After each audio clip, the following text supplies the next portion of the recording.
And there we are. Good evening, everyone. Welcome to a special Wednesday edition of Tuesday Night Q&A. I'm Clay, joined by the well-known, infamous E-Train. I'm not sure about well known. Yeah, well-known. We'll go with that. Okay, whatever you want to do. Hey, Melissa. Hey, Brentwood. Brentwood, I finished Raptor Red. How was it? Yeah, how was it? Brentwood? Let's get the first verdict on it. I've got to go buy that tomorrow.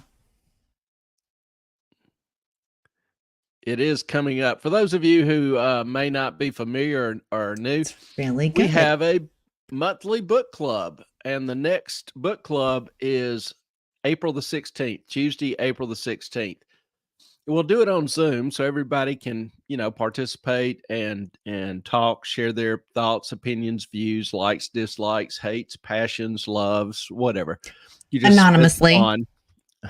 Anonymously. You don't even have to have your image up, your video going if you don't want to. But the book is Raptor Red, as suggested by one of our beloved members, Miss Melissa. So Brentwood's going, it's really good. So that is coming from Brentwood, that's a pretty high recommendation. Yes, it is. So hope you'll grab the book, Raptor Red, join us on the 16th for book club. And that is a Tuesday, and unless Clay decides to have some sort of dinner with some club that he's got to do.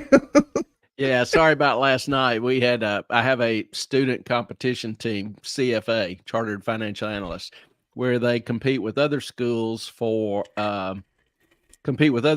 in valuing a company.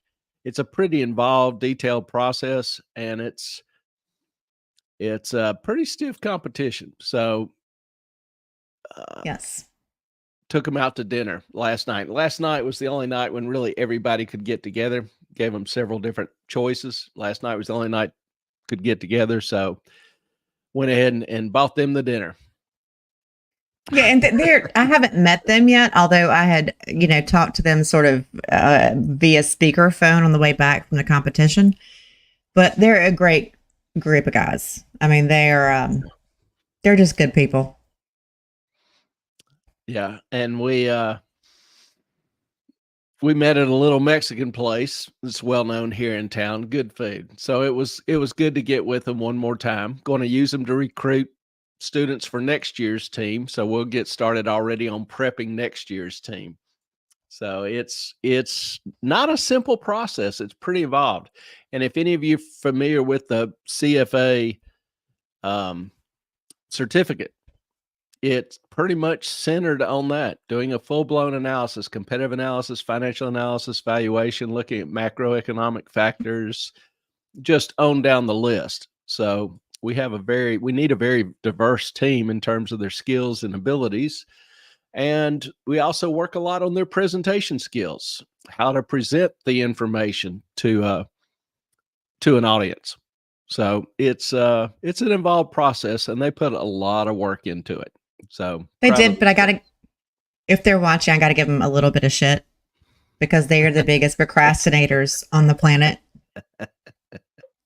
And they know what I'm talking about. And they know the email that got their butts in order. They were like, no, but we're doing this already. And they pulled it off. They were, I think, a more responsible group than you've had, they had more responsibilities in their own lives than a lot of the ones that you've had in the past. Yeah, usually you'll have, kids that don't have jobs. One kid I call him a kid, he's 26.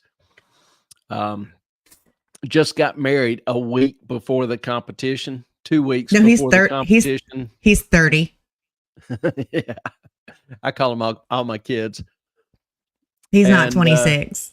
No. Is he 30? I'm saying, yeah. He said 30 last 26. Night. He was in the Corps, and he got out at 26. That's where that number stuck. Yeah. but a good group of kids, and they worked hard the last week, and got the job done, did it well. So I was proud of them. Yeah, they did good. Hope all of you have had a good week this past week, Thus far. getting ready for Easter or whatever holiday you celebrate, or just having some Not. days off. Yeah. I say having days off because I'm in academia. We have no school tomorrow or Friday, and so we get half the week off, which is never a bad thing. And then the really good news is there's only a month left of classes, and then I'm out for the summer. What is not to love about a job where you get a week off in the fall, a month off for Christmas, a week off in the spring, so every holiday, and then 3 months off in the summer? Hey, Moffat, I don't think I'd brag about being in academia at this point in the United States. That's Yeah, I spent 35 years working. So I'm a late Working? PhD graduate. doing in what? corporate, in the private sector. And so for me, to me, I love the environment and I love the schedule. So if I don't know where y'all are in life, but if you are, still in school or kind of wondering what you should do, I'm telling you, this is a great gig. Go get your PhD and, become a professor. At least consider it. If you don't consider it, you're nuts. It's not for everybody. Especially if you are someone who actually wants to teach children how to think and not what to think. Yeah, and I will say this, I really feel my heart goes out to teachers in the elementary and high school system because, it's a different world, particularly in a lot of schools. Discipline is really tough, support, you've got so much paperwork and crud. You don't get all that in at the university level. So it's still a pretty good environment, and I have pretty good kids. Most of my classes are electives. I teach derivatives and investments course, intro investment. Financial courses. But most of my courses are elective courses. So I get kids that want to be in there and who know this class is a challenge. So I'm thankful for that. I enjoy it. Oh yeah. One of your kids last night was like, Ellen, we got to get like a common sense pill and give it to everyone that we know and just say, take this. It will help you so much. Just get some common sense. The world's a crazy place. And thank you, Brentwood. Yeah, it's funny. We got to 1,000, then all of a sudden we're almost at 3,000. And but I hope that we're at least giving advice that people can use in day-to-day life. And that is the goal of this channel, is to try to give you information to help you make better decisions, particularly in your financial investment and I guess business life, where some of this does apply to business decisions you might make. We review, information in the markets. We review different strategies. We review ideas and their consequences. And we also have cool hats. Because at Moffat on Money, stupid should hurt. As it should everywhere else in life. Yeah, that's kind of the motto of the has kind of come to be the motto of the channel. Stupid should hurt. I have 50 rules for life, and that's rule number 2, but it's probably the most quoted rule. I'm so glad. It is the softest, most comfortable hat. Like it is just like. Yeah, we are setting up a merchandise store, and anything we have will be relatively what I would call high quality goods. Do embroidery for the cheapest price we can give you. Yeah. We are not about stealing money from others like some other places in the world. Yeah, obviously this channel has some, business expenses, and I'll associated with it wouldn't mind the channel paying for itself, but the goal is not to make buku dollars off the channel. No, we just actually We're here just want to because we teach. enjoy it. Yeah, and we, there are so many things, especially financially, that people just they don't know. I never knew until I knew you, just how everything worked, and you got me sort of interested in governments, and now I watch every freaking congressional hearing on the planet to kind of figure out what's going on, because it is a crazy world. Yeah, Ellen's trying to scare people from watching the show, thinking if I watch this, I'm going to end up watching a congressional hearings and testimony. How horrible would that be? No, he refuses, but it helps me understand what's going on in the world, and that I can give him kind of like, okay, Clay, I saw this today. How does this affect the economy and what's going on? And then it kind of helps him figure out what to talk about, because it's current events. She has the ability to sit there and watch them and keep track and listen. For me to listen to hours of a congressional hearing normally is painful. For him. Yeah. I got to get up and move, go do something. So she pulls out kind of like the important snippets, which is a underappreciated role here, but she's extremely valuable in terms of the information and effort she puts forth on the channel. I don't give her enough credit. And speaking I do appreciate that. Speaking of, finances, information you can use, maybe y'all, this is going to be one bit. Hang on. First of all, if you have a question, put it in the comments. But we've got two huge topics tonight. One is Social Security and Medicare, and how the new law passed is really going to fuck us all. And the second one is why homeowners insurance is so freaking expensive, and why it's grown, how it's grown, and the kind of scheme behind that. So have at it, Clay. So let's get started. Let's talk about the good news with Social Security and Medicare. Oh, Brentwood's got a question. We usually will stop and interrupt to answer the questions as they go along. Brentwood, speaking of financial things, how do I convince my 20-something kiddo that right now is better to rent, since he has a good place with a good price, and wait for a drop in interest rates? I'm going to pause you right there, Clay, and I want you to talk about the $50 a month with this. Well, okay. For me, when I'll have some of my students, I refer to them generically as kids. Some of my kids, because they're kind of like my kids. Some of them will come into my office, sit down, and talk about their future job prospects and what should they do, and what's the kind of what they want to do in life. And particularly for those types who don't necessarily have a clear and direct and precise path laid out, I tell them that flexibility is of huge value.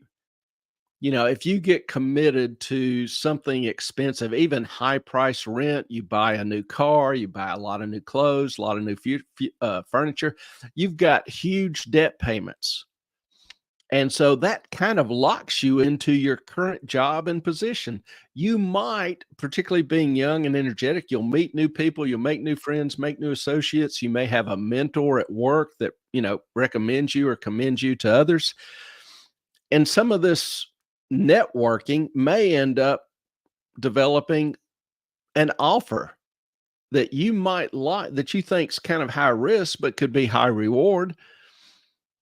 And you might want to take, but if you have a lot of debt, you may not be able to take it. You may not be able to pick up and move, or you may not be able to take a little bit lower paycheck for a certain period, and with the promise of a much bigger one down the road.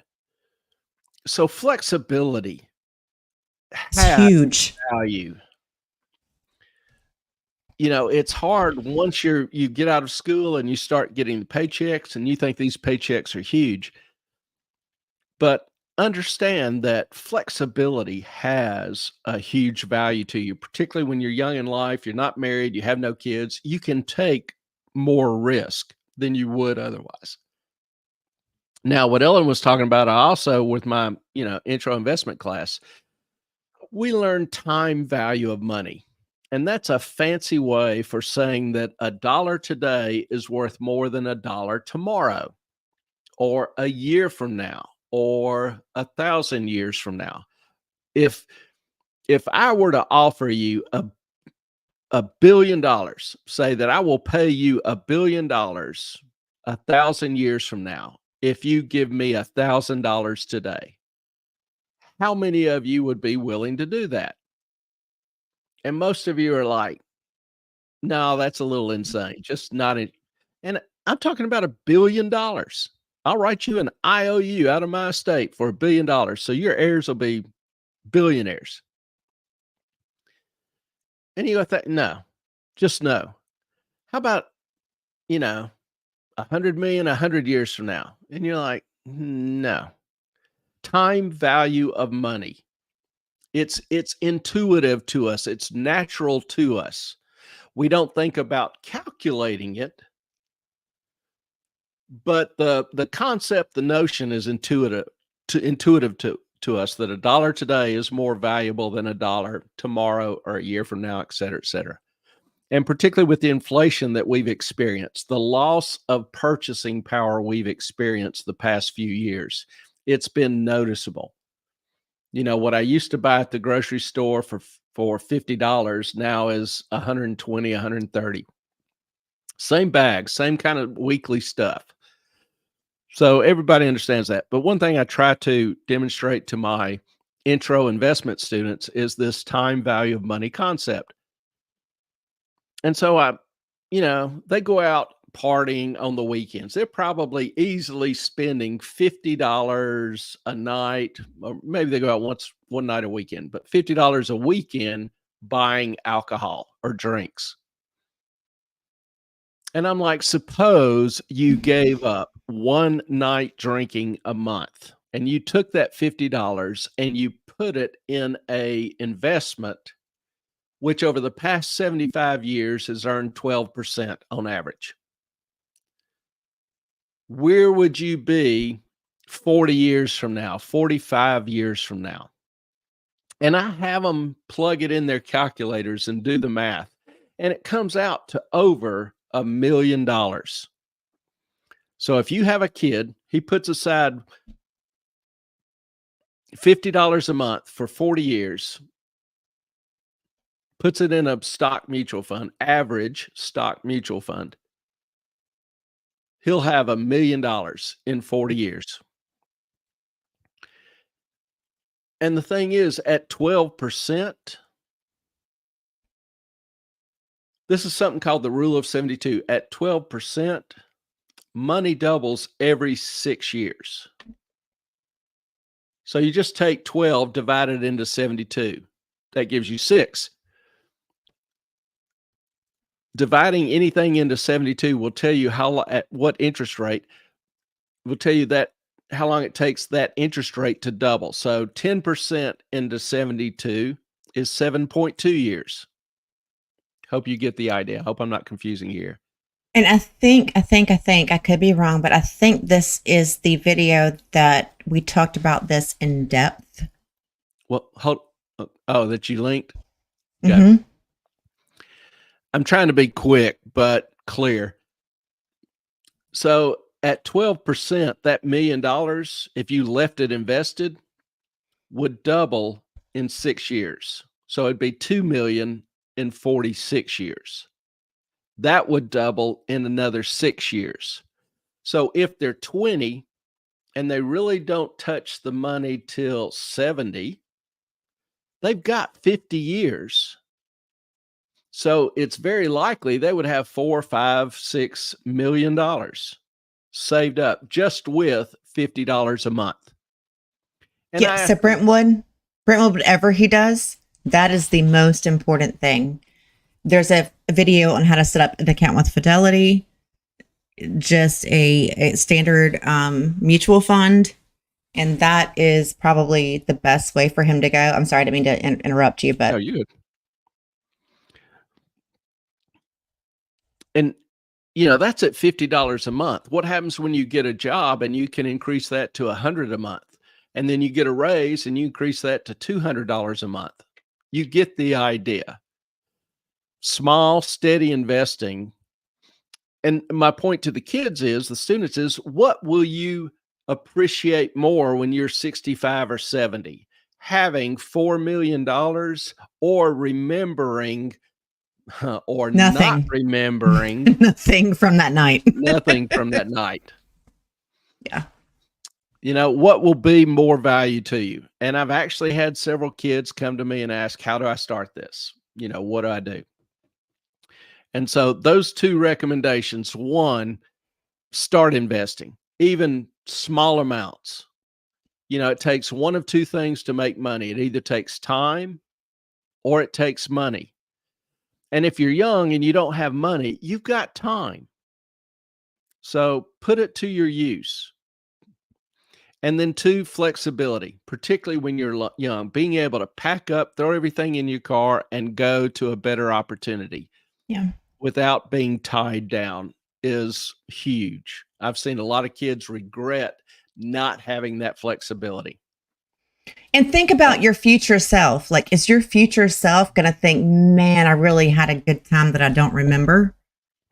Or is your future self going to say, damn, I'm so glad I put $50 a month in a mutual fund so that I can now retire, especially from what we're going to talk about a little bit later, the Social Security issue, which is probably not going to be there for your son, Brentwood, and secured my retirement so that I can actually live not in poverty when I do retire. And okay, Melissa, I really wish someone would have educated me financially when I was young. Me too. Hang on a second. Sorry. But Clay started educating me about 5-6 years ago. And I think, damn it, I wish I would have known this when I was younger. My life was more about survival. So the finance just no one ever taught me anything. And my son, when he was 16, went to one of Clay's classes and he was like, why don't they teach this in high school? Why don't they teach this when, like, we really need to know what's going on? But that's a damn good question. Don't know. Yeah, I know I'm biased because I'm in finance, but I don't think anybody should get a college degree without taking one or two basic finance courses, because it doesn't matter what career you go into. Nursing, you go to, even Mother Teresa would have to try to raise money for buildings, for food, whatever, to try to pay for college for your kids, buy a car, buy a house. You're making all these financial decisions, but a lot of people are making them without a basic understanding of what they're doing. And that's the goal of this channel, to try to help you make better decisions. And they hear words like Medicare and they hear words like Social Security and say, well, I'm taken care of. No, that's not how this shit works. And Brentwood, yes, I'm trying to get him to start. Kids are stubborn. They're, especially boys. I'll have him watch the video because hearing it from someone else is better than, okay, it's 7:30. I just got my, we'll explain that in a minute. But, oh God, I got it. You know what I'm going to say. Yeah, I was going to say, that video, is that the investing video? No, because okay. And Melissa, I did want to actually add this because Clay wants to reshoot that, so I have not been able to add the beginning investing video. But I think this one is how you described. How to do the fidelity. Yeah, but yeah, Melissa, Clay said to not put the video up because he wants to redo it. So I will redo it soon. Are you sure? I've kind of forgotten about it. Yeah, you need to remind me. It's like been 2 years. We got to do it. And I think it's actually up. No, you made it private. Okay. And then you deleted it, so I can't do anything with it. Oh, off of StreamYard's recordings. Yep. I didn't mean to do that if I did. But This is like, dag nabbit. I will get that done in short order. Yeah. I admit having a PhD and this forgetfulness, absent-mindedness thing. I call him the absent-minded professor. Effect. Do what? Mm-hmm. I said, I call you the absent-minded professor. I have forever. Yeah, I believe there's actually a causal effect because you spend so much mental energy in a narrowly focused area that the other processes in the mind kind of get shorted with energy or time or processing. So things it's like a computer. If you're doing a really intensive process, the other background processes slow down or kind of have to wait their turn. Same thing's going. Hang on. Is that where closing cabinets and drawers comes in? That just Absolutely. takes it. Okay. Absolutely. All right, let me give you the good news on Social Security and Medicare. That retirement program for when you're retired, and the vast majority of you are counting on for, aid in the retirement, that program where you have paid into it your entire life, and it's supposed to help support you when you're retired, that Social Security program. Well, the federal government, yeah, the federal government, a few days ago released its financial report of the United States government. And if any of you are ever bored or have trouble with insomnia, feel free to grab a copy and just pour through it. It's 255 pages long with the government talking about its various financial state or condition for it and its different programs and different accounts. If you will actually email me the link at Gmail, I will post it in the description in case anybody gets really bored and tired. I mean, you can just Google. I don't have the link handy. You can just Google financial report of the U.S. government 2023, and it should pop right up. Gotcha. I didn't figure, honestly, there would be huge demand for it. There may be. I may be wrong. I'd be interested in anybody that does go for a copy, but. Is this 23? Yeah, 2023. Okay. Got it. Found it. But the headline item that I'm interested in, or we're interested in tonight, is this table on page 194. And bless the government's heart, they can never label anything, straightforward. But this table shows you and this is probably the coolest thing you're going to see today.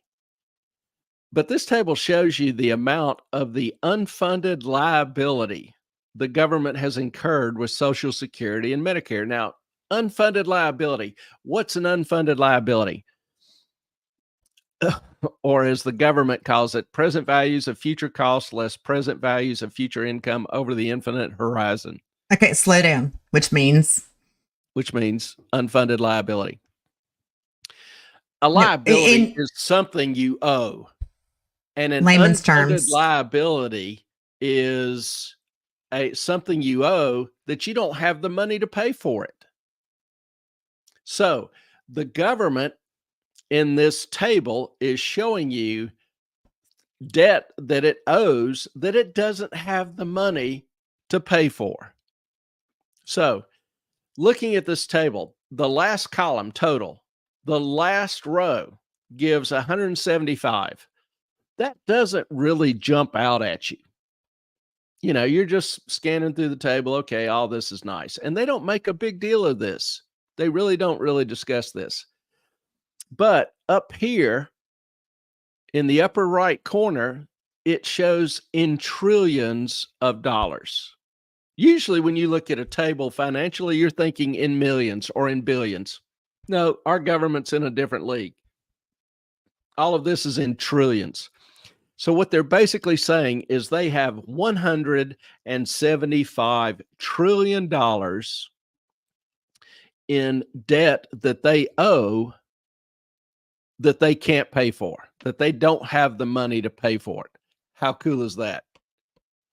You know, as a politician, how cool is it to be able to make promises, get votes, and then not have to worry about what people in 30 or 40 years are going to have to do to keep your promise? Or even in 20 years. Yeah, it's basically a Ponzi scheme. And Yeah. why would I call it a Ponzi scheme? Because, well, never mind. Go ahead. I got Well, lots of opinions. when Social Security was started, there was 200 people paying in for each recipient. Now that ratio has fallen to where there's about 2.8 people paying for each recipient. And that number is continuing to decline. Okay, I know I'm getting ahead of you here, Shock. but I think, yeah, thanks. But I think it's important to know since the government starting in the 1970s, they took all the excess and invested it towards other things that they found were more important. You say invested. Let's change that to spent. Okay, they spent. I'm sorry. If they had invested that instead of spent it, do you think we would be in a better position than we are now? It wouldn't even be close. Far. We would be funded wholly, you think, or close to it, had they not decided to rob Social Security and Medicare. Yeah, it would have been far off. Even if they had it in low yielding investments, would still have the cash, still have the money, still have some growth in the money. You know, as it is now, the money has been spent and replaced with IOUs, and those IOUs yield very little, if any, interest. Yep. So, but you know, $175 trillion is kind of hard to understand. We don't relate to those kind of numbers. We don't really appreciate the size of it. So let me break it down. In this country, there's approximately, my estimate, of 79 million taxpayers, people who work, who pay taxes. Now, that's a little over half of the people who file tax returns. The bottom 50% in this country generally doesn't pay federal income tax. They file to get earned income credits and just to get money from the government that they wouldn't otherwise get. They haven't paid any taxes, but they can still get these credits from the government for low income. So I'm looking only at the people who work and pay taxes. Roughly 79, 80 million people in the country. But only less than a third. No, less than half. About half. We have 300 some odd million. Well, a lot of those are kids. They're not. Okay. I got you. All right. So if I take this 175 trillion and divide it by the 79 million taxpayers, that basically comes out to each taxpayer, each person owing $2.2 million. How cool is that? Wait, I got to call you. I got to call you out though. Yeah. Call me out. 2.2. I'm going to call you out because the baby boomers, which is your generation, is the biggest generation in the U.S. right now. The rest of us are just tiny compared to y'all, but I don't mean to say it's your fault, Clay. No, I'm just saying that your generation, because they were your baby boomers, there are so many more of you than there are the rest of us. I'm not Not sure in what total, point you're trying to make is, but we all got to pay for you, and then we're not going to have anything left. well, yeah, but we had to pay for our parents and their parents. But there weren't that many of you. Just And now very fewer people have to pay for a very much larger, because the government was so crazy about stealing from the funds. I'm like, I've paid into Social Security ever since I was, I don't know, 25. So I was 13. All you whiners, shut up and just pay your taxes, because I want mine. Y'all are screwed, but I want mine. Same thing I tell my kids. $2.2 million. So you better get to work. You better be out there hustling, busting your ass. Exactly, just Melissa. Making mixtape. We're just like, fuck all y'all. Figure it out. We don't know. We got nothing. How cool is that? Because for decades, the government has raided the actual trust fund for expenses, replaced it with U.S. debt to allocate the actual money for other things.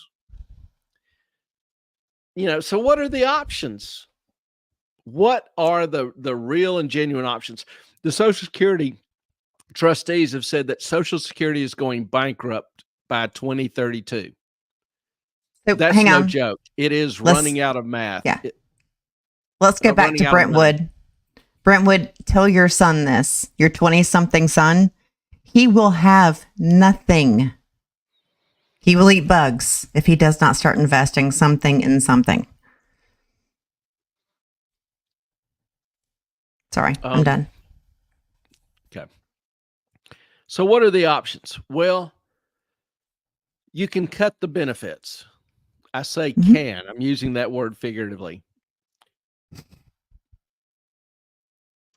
Problem is, the boomers, the older people, are the largest voting bloc in the country. So what politician wants to say to the largest voting bloc, hey, y'all are screwed. You're not getting your money after paying into the system for 45, 50 years. Now, some people argue with great energy, you can just cut off the rich. Only problem with that is there's not many of them. So it really wouldn't make a big difference. Doesn't solve the problem. The problem is there's fewer and fewer workers paying in for more and more retirees. The problem goes back 40, 50, 60 years when women quit having babies. And I am not fussing about that personal decision, because I think they have a right not to have children. I know, a number of women who don't want children, shouldn't have children. But as an economist,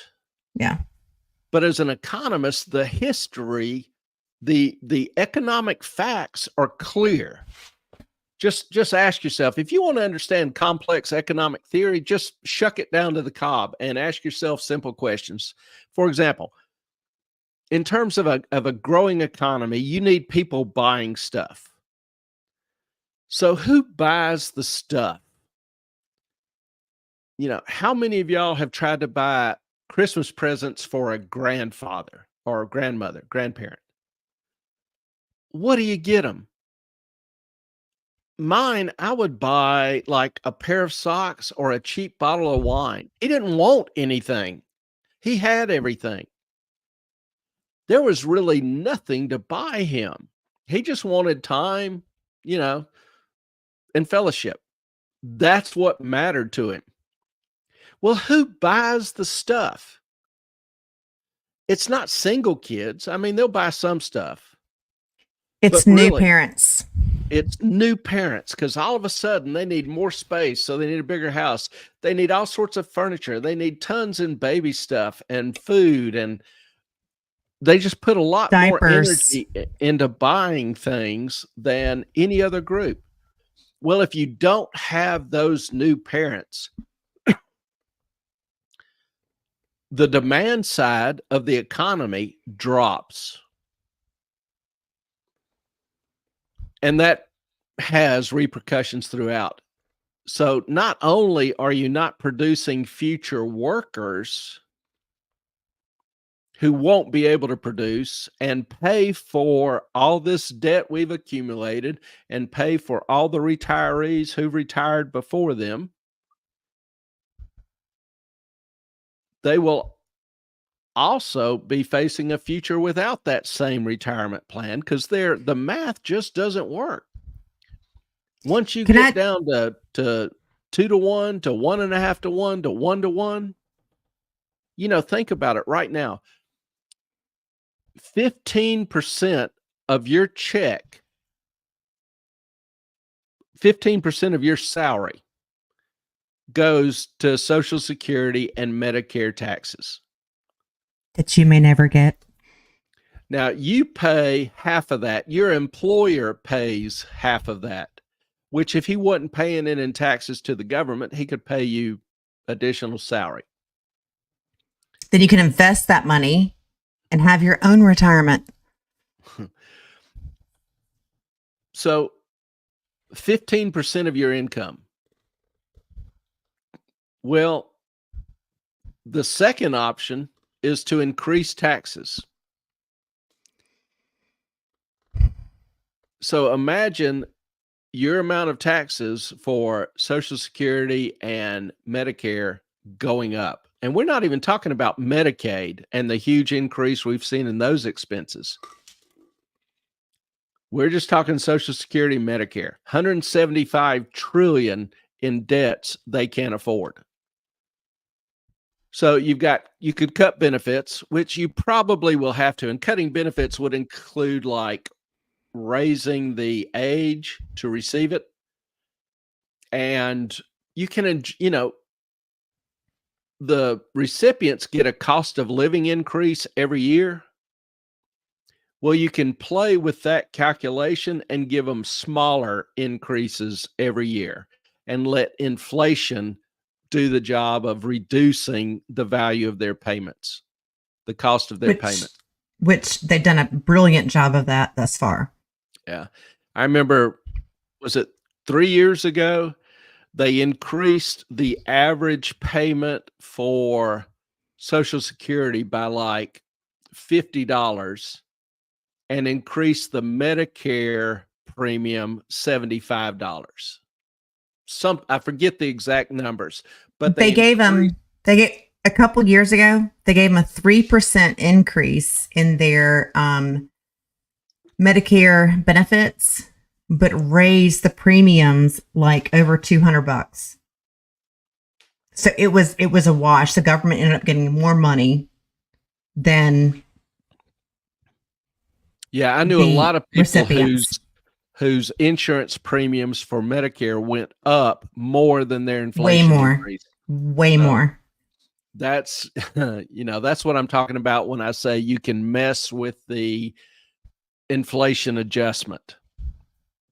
Oh, yeah. So you've got cutting benefits one way or another, increase the age, cut off the rich, let inflation do its magic. Hike taxes. You can remove the cap. Right now, the cap is $160,000. You only pay Social Security taxes on the first $160,000 of what you make. So you could remove that cap and let the rich pay Social Security taxes as well. Again, that would help, but doesn't really solve the problem. So I mean, that would not even not even put a dent into the issue. Yeah, it doesn't overcome the demographic issue, the reduced number of people paying in. I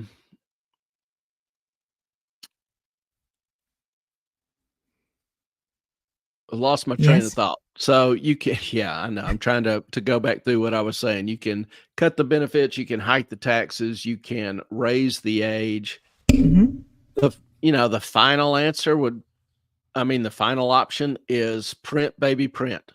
Sell more debt, pay more and more interest.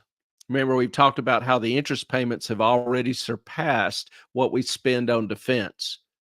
Now, interest expense is the third largest government budget item behind Social Security and Medicare, which it will probably pass Medicare in, I would say, 2 years.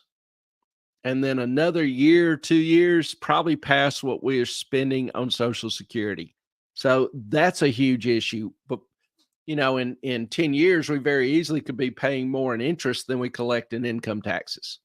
We would officially be a third world nation, borrowing money to pay interest.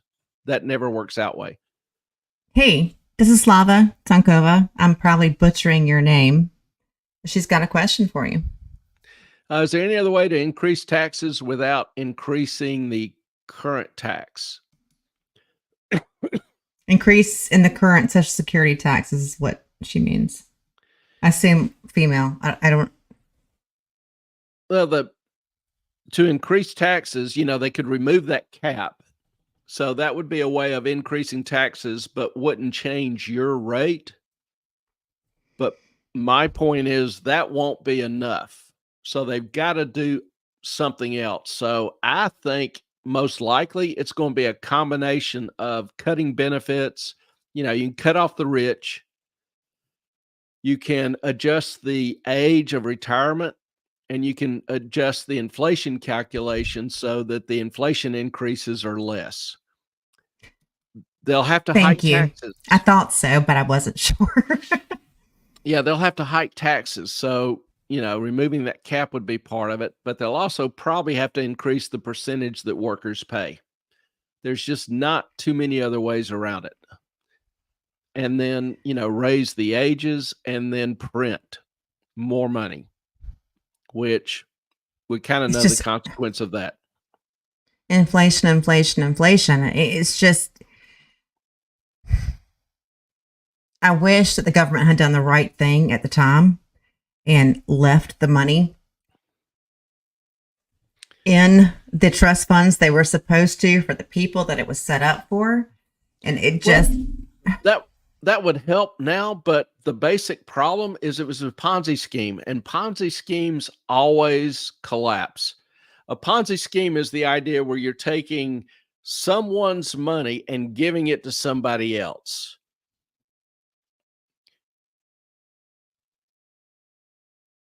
And you're doing that without really explaining to them what's going on. So the math just doesn't work out long term. Like I was saying, 2 to 1, 1.5 to 1, 1 to 1. The average beneficiary gets, I don't know, $3,000 a month in Social Security, plus what are the costs on Medicare, Medicaid for their medical health care coverage. I know it's more expensive than what they're paying in premiums. Obviously, it's hugely more expensive. I don't know what that number is. Maybe I can try to figure it out. But between those two cash outflows, you've got the 15% tax cash inflow. Well, that balance has been negative for 4 or 5 years now. That just simply can't continue. They've got to make those more equal.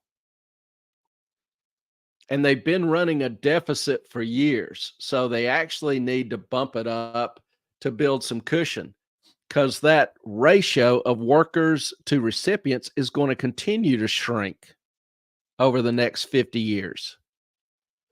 And so if, the average recipient is receiving $3,000 and the average taxpayer is paying $1,000, that's at 2.8 to 1, rough numbers, paying $1,200, $1,300. Well, as that 2.8 to 1 drops to 1 to 1, your taxes will have to go from $1,300 a month to $3,000 a month, just to keep that balance between the outflows and the inflows, because there is no real trust fund. There's no savings to cushion that. And even if there were savings, that still would just delay the inevitable. Because at 1-to-1, the taxes are so high, it just can't continue. And some of y'all are Gen Zers. Are you wanting to see your taxes double to pay for somebody else's Social Security, knowing the likelihood of you getting the same treatment is very, very low? And Clay, I think that the main issue here is us Gen Xers, and this is just my opinion, but I mean, I remember Mr. Baliga standing up on his desk when I was in high school saying, it's going to be less than 1-to-1. When you guys retire, you will have nothing. Yeah. And that's one reason why we encourage people to start investing, even if it's a small amount. Use what time you have available to your advantage. I think Brentwood's got a question.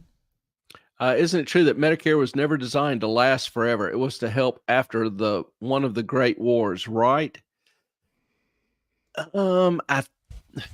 Honestly, I'm not sure.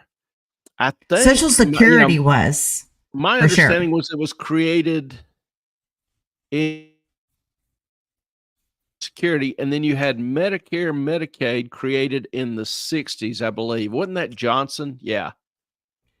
I believe President Johnson signed them into law.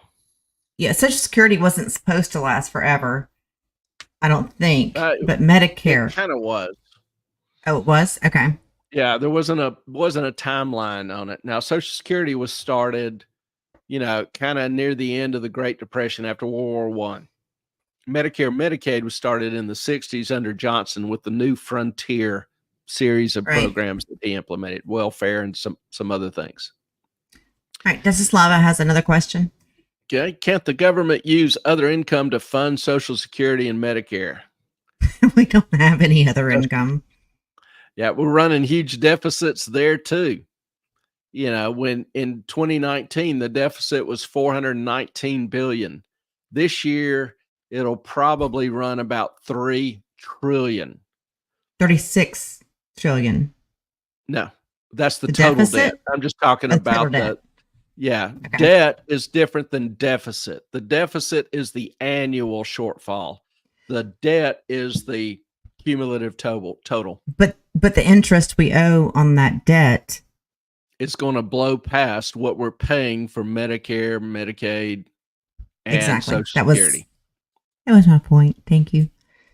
But there's no other income to fund it. There's nothing. The U.S. cannot fund its own because they stole from them.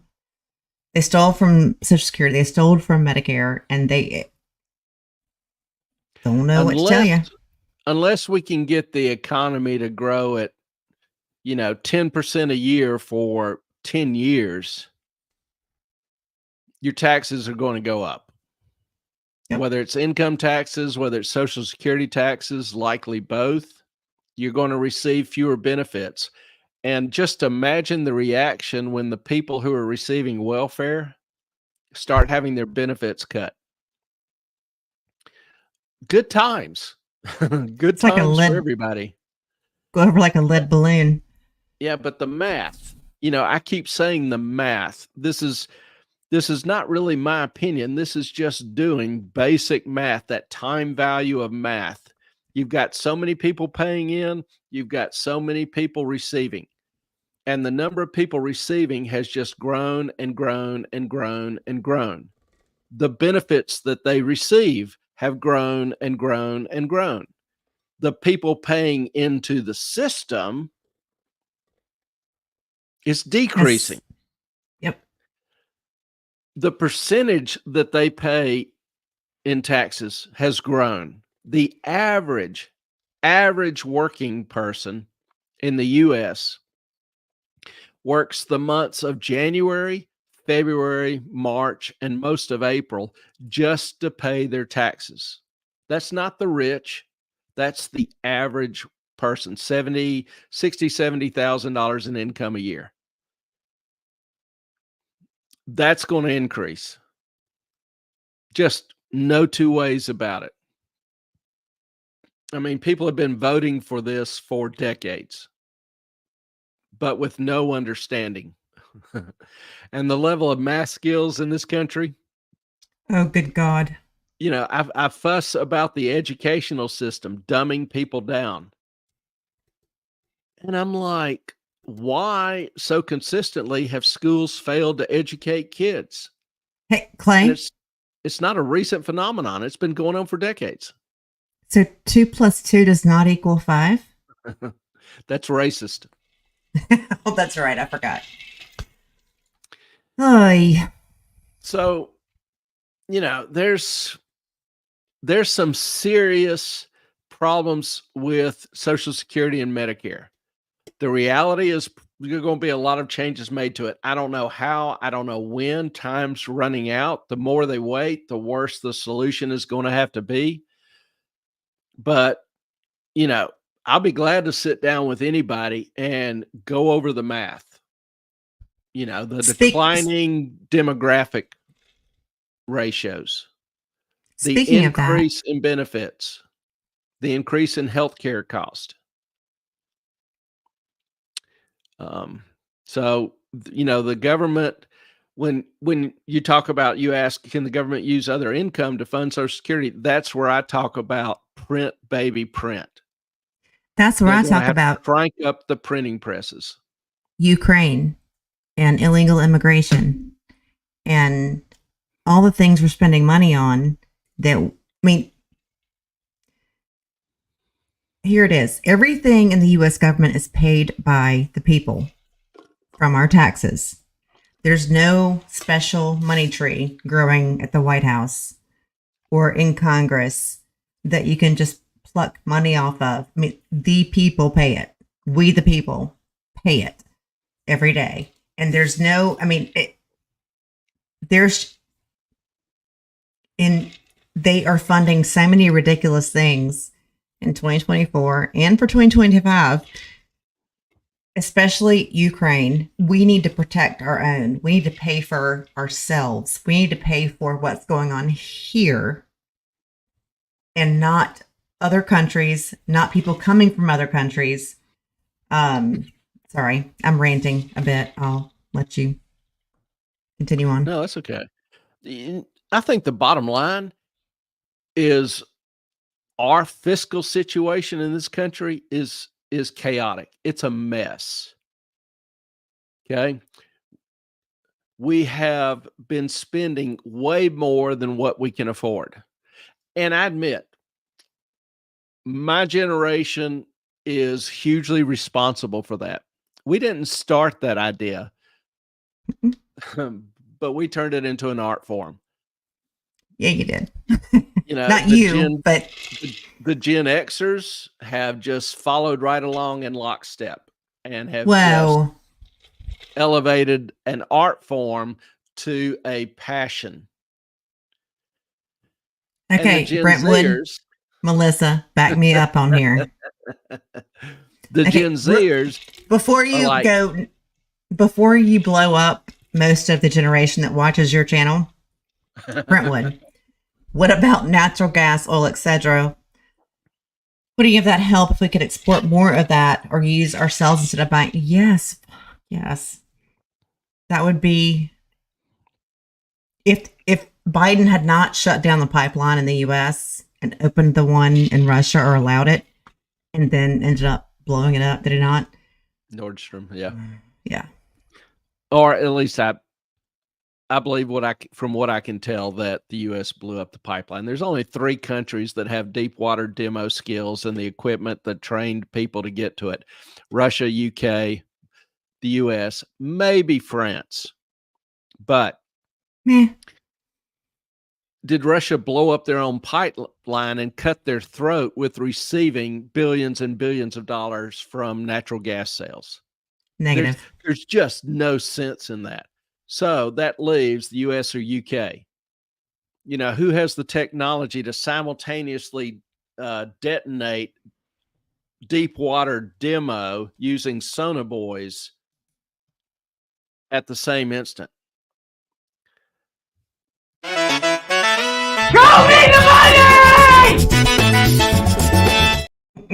There you go. Still the best swoosh on the internet. Thank you, Melissa. But anyway, I digress. You talk about if we could export more of that or use ourselves instead of buying from others.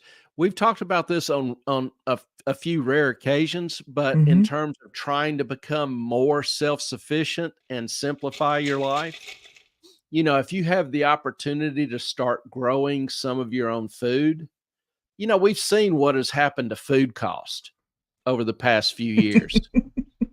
Absolutely gone crazy. Things you can do to cut your debt, simplify your life, and become more independent, strongly encourage, because things are just going to get more chaotic over the future years. It won't be a straight linear function. There'll be ups and downs. And there will be lies and manipulations. Yeah. And you remember, you look at every great event, cataclysmic event that happened in the world, like the fall of the Berlin Wall, fall of the Iron Curtain. Literally up until the day that it fell, people were saying, all is well, nothing's, going to happen. Nobody expected it to fall until it fell. Subprime crisis, 6 months before the country literally went to hell in a handbasket. You had, what's the guy? Barney Frank and, I can't think of the other ones, but there were several of them. They held a press meeting. They said there's no problems with the mortgage system and the financial system. All is well. All is well. So you will literally be hearing people preach all is well until everything blows up and comes tumbling down. And then they won't be found anywhere. Question. How can the government generate income without printing more money with constantly growing expenses and huge debt? They've only got the two ways: taxes and printing. No, they can open up the pipeline from Canada. We can create, or we have the richest oil, natural gas. The government doesn't own that. It would have to collect tax revenue from that. So you need that expanding economy, that growing economy. But Biden literally closed the pipeline. He killed the permits for it because some of it went through government land. So he killed the permits. But if we had, which it was supposed to go on, that would be the thing. Yeah, but that's not government revenue. It was privately owned. So they would have tax revenues off that. And I mean, as soon as he canceled the permits, 50,000 people were laid off. So that's when you started seeing the increase in the decrease in production and costs starting to rise. That's when gas and oil prices started to rise. I mean, literally the day he was elected was the bottom in oil prices. Ever since then, gas prices increased. So ideas have consequences. This is lava again. Government budget is not adding up to me. Or me either. Yeah, it hasn't added up in a while. And we are increasing spending exponentially. I was going to talk about this a little bit later, but I'll go ahead and throw this out now. This is a graph of government debt, U.S. government debt, federal debt, total public debt. And you can tell during the 70s up to the early 80s, it was relatively linear, increasing very slowly. Okay, we can manage that. Now in the 80s and 90s, you see that slope, that rate of increase start to increase. Well, after 2000, you had the war era, which when we were majorly involved in Iraq and Afghanistan, as well as having increased federal spending due to 9/11 and the subprime crisis. So, debt went up a little bit faster. And then you have, the post subprime crisis, the Obama years. The level of debt almost increases exponentially. Then you've got COVID, and you see it go straight vertical. And then Biden, an even more rapid exponential increase. This rate of increase in debt, the rate of increase, is simply is not sustainable. When debt is increasing faster than your economic growth and tax collections, that's a problem. You're headed toward bankruptcy.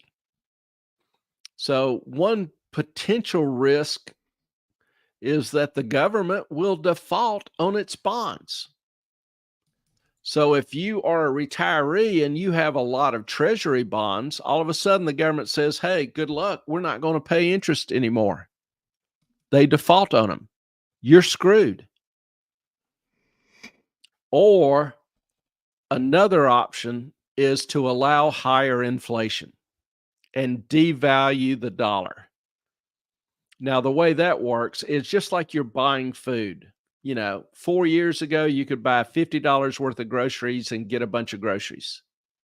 Now, if you take $50 to the grocery store, you're lucky to get one bag. So that the money they're giving you has less value. And that's where printing more money comes in. The government can just print more money to pay the bills. But as that money reaches circulation, reaches the economy, you start having more money chasing the same amount of goods, inflation. So that's really the only way government can pay for things is either increase taxes or inflation, printing more money. Does that make sense? Yep. Even though it doesn't. I mean, in the end, it's a wash. Yeah, those are the only two choices. And I believe, I would argue that inflation is actually a tax on the people. Yeah. I remember them selling pieces of the wall at John Wanamaker's. I remember when pieces of the wall were for sale. I had an offer to go to Russia and teach American finance and English. And it was kind of an interesting offer. Didn't end up doing it because of family situation, but that's what, if I'd have been single and flexible, my Russian language skills would be greatly improved, and I'd probably be a hell of a lot richer. But nonetheless, yeah, the collapse of the Soviet Union, the fall of the Berlin Wall was absolutely huge, massively huge. It's hard to appreciate how significant that was. So, that's some thoughts on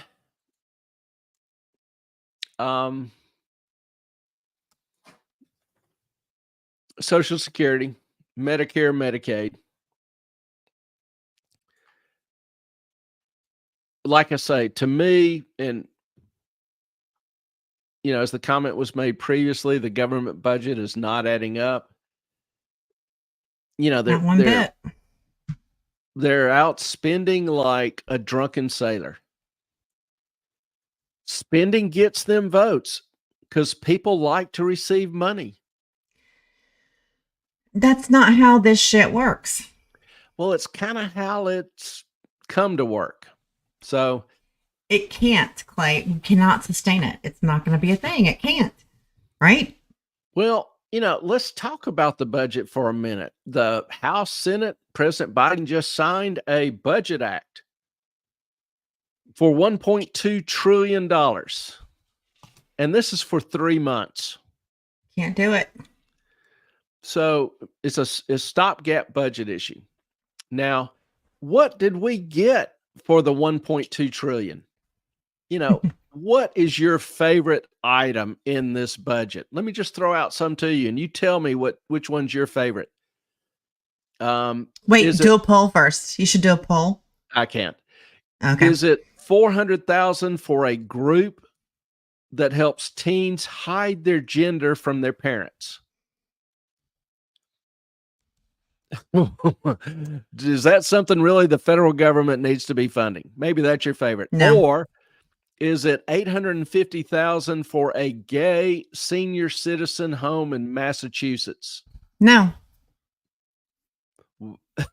Well, maybe it'll be a new headquarters in Detroit for the Thanksgiving Day Parade group. They got $3.5 million.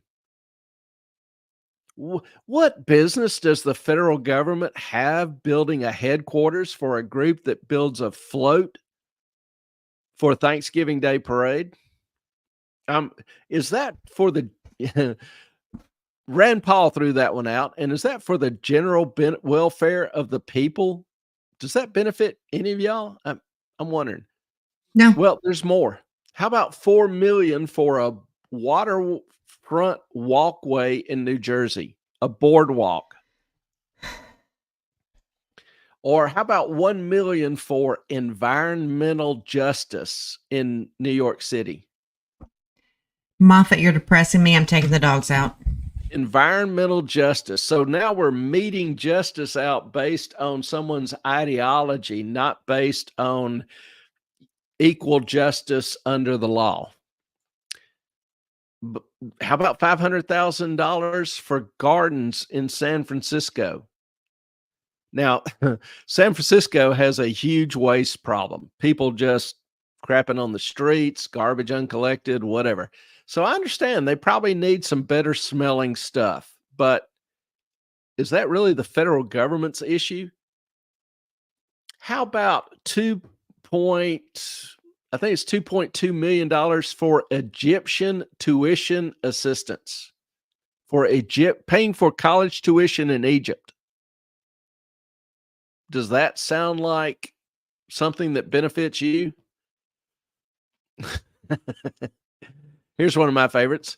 $500,000 for an anti-racist nature appreciation group at the San Diego Zoo. $500,000 for an anti-racist nature appreciation group at San Diego Zoo. Are some of the animals racist there and they've got to preach to them? $500,000. I don't know what that buys, but I imagine that's a hell of a lot of preaching. I could go on, but any of those strike y'all as a favorite?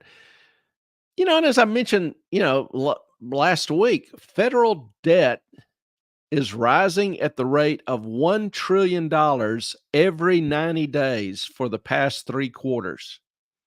And that rate's only accelerating. That amount is only increasing. So, the debt, yeah, to put it mildly, I don't understand it. I don't understand it.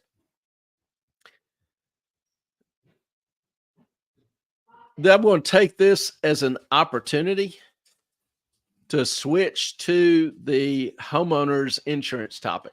You better freaking be more positive because you just depressed the hell out of me. All right. Ellen's saying I need to be more positive because I just was depressing the hell out of her. So we're going at least have something happy. So we're going to talk about homeowners insurance. Y'all, that is not gonna help. All right, I gotta let them. They've been scratching my door for 10 months. All right. Yeah, dogs have a big priority around here. We'll send an email asking about the increase in homeowners insurance. I know I've complained about my premiums rising, as have others, perhaps many of you, because the increased insurance costs are far exceeding the rate of inflation, the cost of inflation. A lot of people want to know why. So, I've seen some suggestions, some people throwing out ideas, corporate greed, Bidenomics. Main problem is that for many, the costs are just getting to be hugely unaffordable. People who have a mortgage who have to keep insurance are really struggling with the ability to afford it. because the increases are so extensive. I know my insurance costs have increased about 3 times just in 10 years, which is crazy. And I'm not even going to mention the increase in taxes. There's a little town not far from here that is trying to increase property taxes 70%. 70%. And it's like, that's so far in excess of the rate of inflation. Plus, they're already getting more tax money off the increased property values that have increased over the past 10 years. Greatly increased over the past 10 years. So, when's the last time you ever saw a city or a government say, hey, y'all, we need to tighten our belt. We haven't been spending money wisely. We can do better or the same with less. We can be more conscious with the money we're spending. I don't know of any, never heard it, but I digress. Homeowners insurance. People yelling it's corporate greed. I have a hard time arguing or agreeing with that because it's still a competitive market. But bottom line, if you look at the actual numbers, insurers have been pummeled the last few years. They've taken it on the chin the last few years. They're just trying to play catch up with the huge losses they've taken. For example, just in the U.S., property and casualty insurance, the people who insure your homes, have recorded losses of $21.2 million in 2023. $21 billion in 2023, which is extremely painful. But it's an improvement from the loss of $25 billion in 2022, which was a record. And to throw more fuel on the fire, I saw one report that indicated that losses not covered by insurance exceeded $250 billion for 2023. Huge. So insurance companies, this indicates that insurance companies haven't charged enough premium for the risk that they have taken on the last few years. So what's causing this sudden increase or this relatively recent increase in cost and risk? Several components. First of all, we've all seen housing prices soar the last 3 or 4 years since COVID and the COVID stimulation. People got tons of free money. They used it to buy houses. Well, that caused housing construction costs to increase. The cost to rebuild or replace, part of your house has soared due to increases in the scarcity of housing materials. For example, just the other day, the boat wreck, the boat causing the collapse of the Francis Scott Key Bridge in Baltimore, that's going to impact housing costs because Baltimore was one of the largest ports receiving gypsum, which is used to make sheetrock. So the import of gypsum is going to be more limited, and that's a very important construction material. I think most everybody probably remembers lumber prices soaring a few years ago. Well, lumber is still trading at nearly double its 10-year average price, and it's trading 5 times higher than it did in January of 23. And that's just, a couple of components that go into housing. There have also been a lot of extreme events, not just weather, but extreme events. Years ago in California, for example, the governor changed the forest management policy. I believe I was going to say it was Jerry Brown, but I'm not sure. And one thing they did was they took out the ability of forest managers to do controlled burns to reduce, pollution, I guess would be the argument, not having, these controlled fires burning.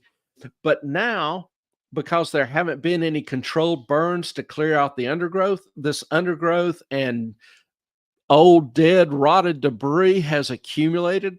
So when there is a wildfire, it burns hotter and it moves faster than before. It's harder to stop and harder to control. So the damages have increased exponentially. In addition, more and more people have moved further out because the cost in the big cities is prohibitive.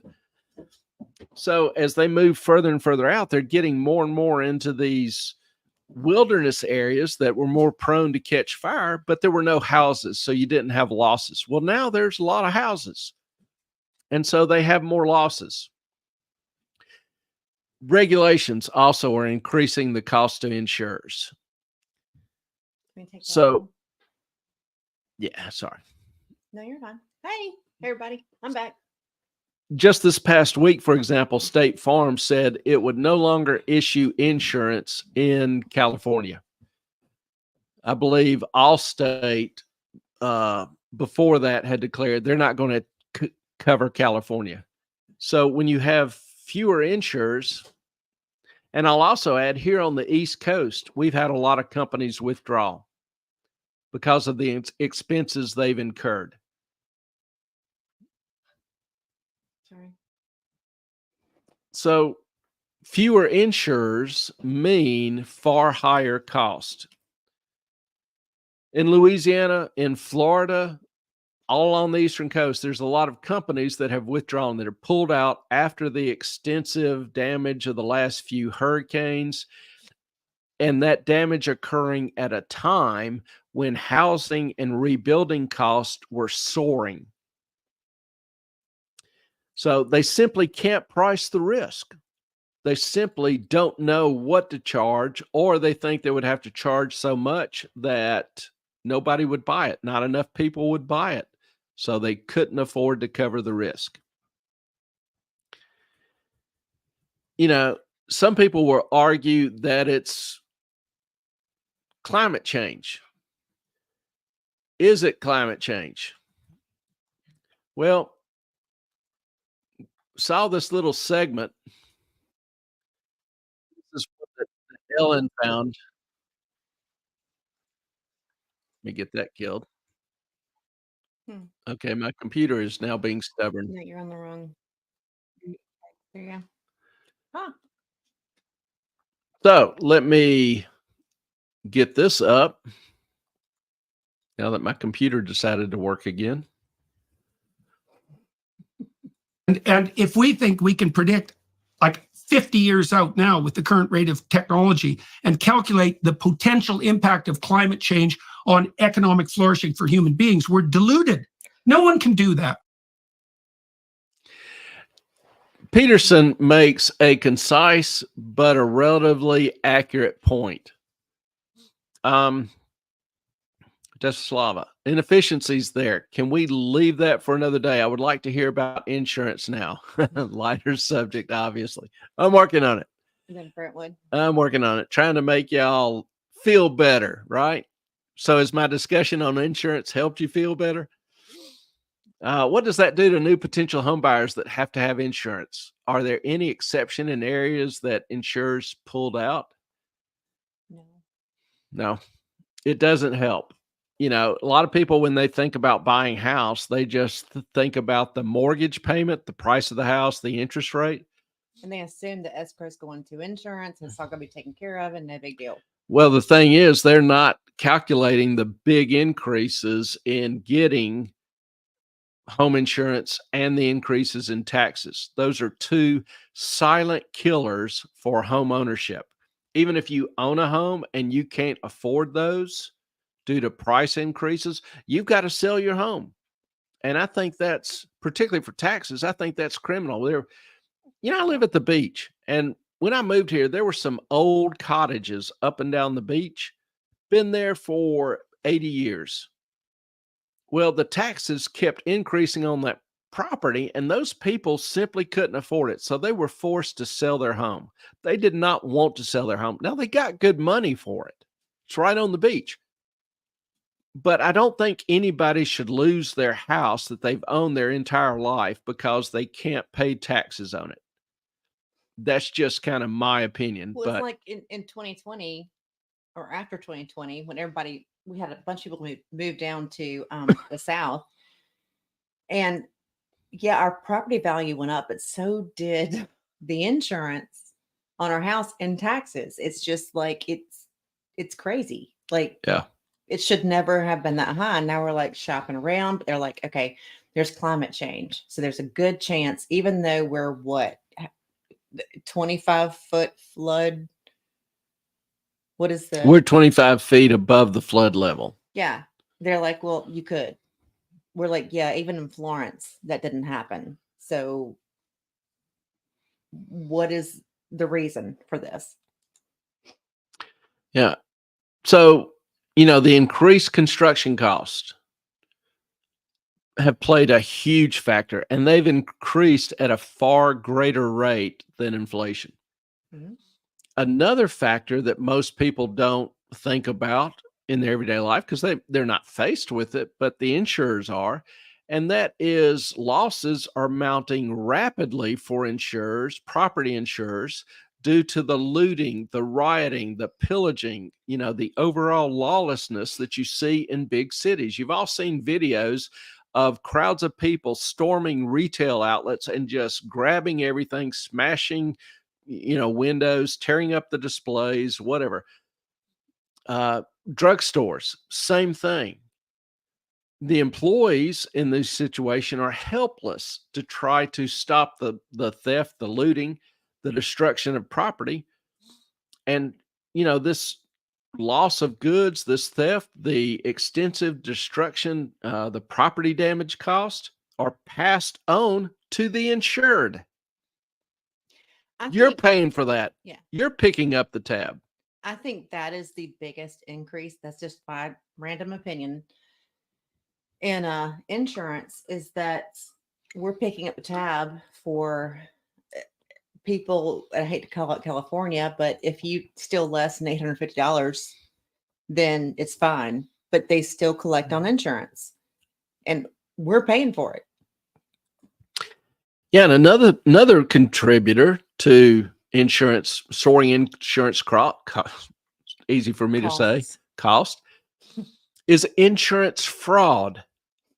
For example, in California, just saw an article that roof fraud is big. Roof fraud. This is where people, have an old roof and it starts leaking a little bit. Well, then they have a big storm and they say the storm, leaked and did the damage. That's insured. Old age of a roof is not insured. So they'll claim storm damage when the roof was leaking previously. The insurance company can't prove it, so they have to pay. Their cost increase. You, the insured, pay for it. Another factor, immigrants and squatters. You've all seen videos of in certain large cities, people have the right to squat in property. If it's vacated, they move in, and if they're 2 weeks or 30 days, then they have the right to stay there. And a lot of the homeowners getting arrested for coming and checking on, let's say, their mother or father died and left, the property to them, and they live across the country. And now they all of a sudden have these squatters in their house. They can only check on them like once every couple months, but once they're there for 6 weeks, like in New York, it's 30 days. 30 days. Yeah. They get arrested for trying to get the squatters out of their house. Yeah. So, and immigrants and squatters normally don't take good care of the property. No. So there's damage, there's theft, there's destruction, whatever. I've seen some renters who have people move out of their house and they go to check on the house and they've stolen the the oven, the refrigerator. They've ripped the copper out of the air conditioning unit. I was about to say that. Yep. Had a house close to me rented, a relatively nice house. And when they left, the owner had to spend $50,000 redoing the floors, the walls, because they had animals, peeing on all the wood floors. It messed them up. The walls had holes in it, had been punched, used crayons. Obviously, the dogs had peed on some of the corners and the walls and the woodwork. House was just trashed, absolutely trashed. The inside of it was just trashed. $50,000. In that case, he can't. They didn't have renter's insurance. He couldn't file with the insurance company, so he had to pay for it out of his pocket. But now he's getting insurance, and for those who have insurance against that, well, boom, you've got more damage. You've got more cost. The insurers pay for that. And everyone's paying for that. Hey. I text Soldier, and tell me if I butchered that. Meth is a terrible drug. Meth is a hell of a drug. Crack is a hell of a drug. Fentanyl's worse. Yeah. Melissa, my aunt and uncle used to have HUD properties. The conditions some of those apartments were in where people moved out. Exactly. I've had a friend of mine in Greensboro actually has a townhouse in Wilmington proper, and he actually had to get somebody to come in and take out a dead body and clean all that up, which is a huge expense. Yeah, I'm like, I probably would be thinking about exiting the business about that time. I mean, it's just, it happens. That's interesting. Mm-hmm. This was like 10 years ago. Yeah, this is not recent. Disadvantages of owning rental property. A lot of people talk about making money in rental property, and you can, but you got to have a little luck with your tenants, particularly when you're starting out and have very few units. This was right beside Target. Yeah, I know what you're talking about. Mm-hmm. So Ellen was getting on me because I was not encouraging. I wasn't spreading happy news. So are y'all feeling happier now? At the end of this, we cannot leave with just shit. You're fucked. We're sorry. Like, that's not a good, thing. All right. How about housing? Housing? No. How about housing? No. Good news on housing. No. Yeah. New home prices. Like Brentwood said, no. All right. Well, this is kind of good news. No, it's not. New housing prices have dropped. Like okay. 1%. We need a bean sweep. Do the sweep. Hey, Brentwood, can you do the sweep? How about that?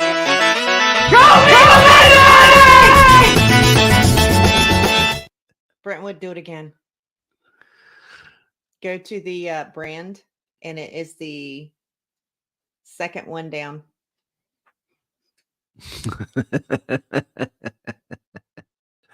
And you can mute Clay and I anytime by just playing that swoop. So we may be seeing the internet's best swoop, a little bit more often. Brentwood's gonna be like, "Shut up! Do the swoop." Yes, you can do the swoop yourself. I want to see you practice that. Come on.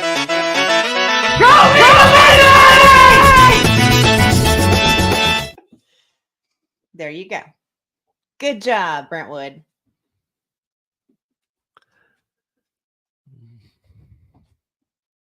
Clay's cracking up. Yeah. Oh God, no, don't do it.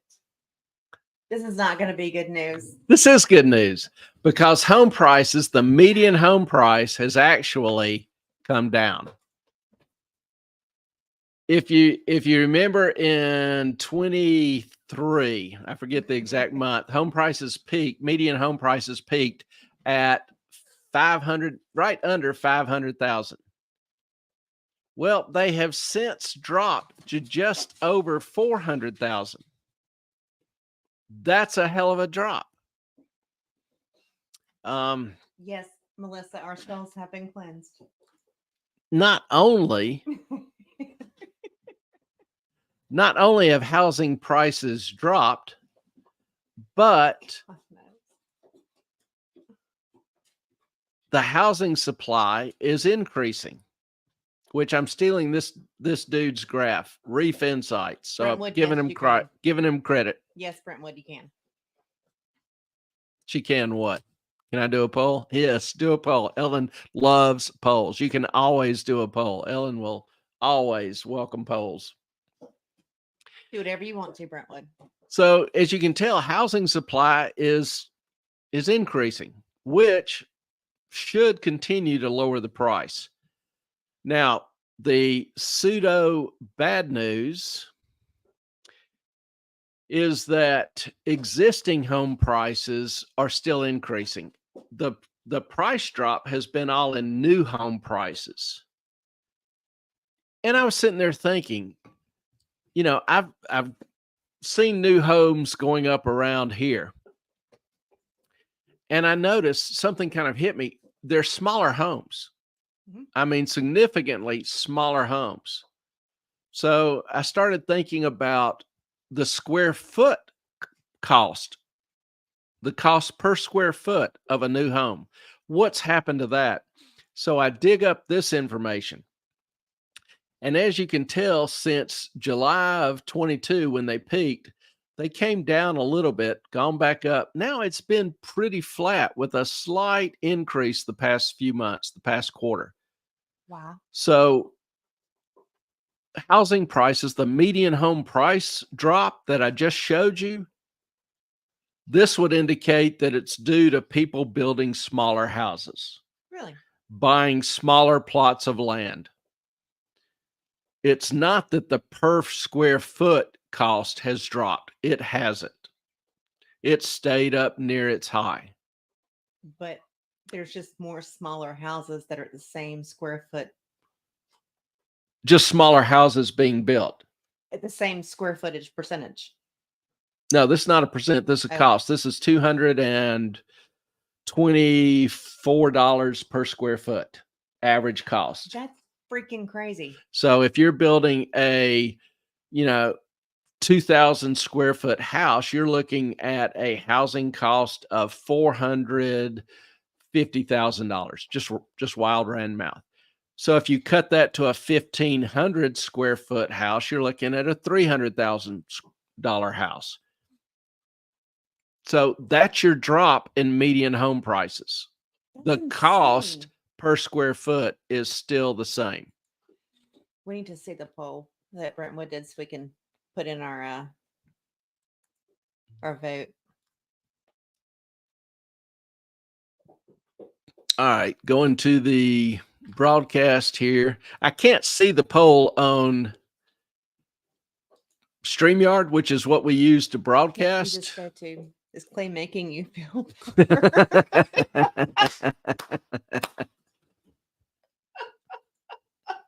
not really, but need the education is 100%. I love it. That's great. One vote. Okay, y'all vote. That is so good. I love that poll. You made me laugh, obviously. I might have to vote in that. I don't think you I can vote. I You can't can't. vote. You're not allowed to. That sucks. All right. Well, Brentwood, you definitely accomplished your goal there. That was perfect. I mean, it is what it is. All right. I know something. I know something you don't know. Is I it think. positive? Of Just course tell it's me positive. Positive. Of No, course it's not positive. Fuck's Yes, it sake. is positive. We've talked about how farmers are coming under increased pressure by government and regulators, and farmers are starting to fight against this. Like in Ireland, they're trying to force farmers to kill 200 to reduce their cattle herds by 200,000. Denmark is trying to put 5,000 farmers out of business, climate change, all that kind of reason. Well, the farmers are like, no, not only no, but hell no. So they're protesting. And if you're a farmer, what's the best way you can protest? You have some tools at your disposal. And say the police are using a water cannon against you. What do you want to do? How do you fight a water cannon? Well, the best way to fight a water cannon, turns out, is with a crap cannon.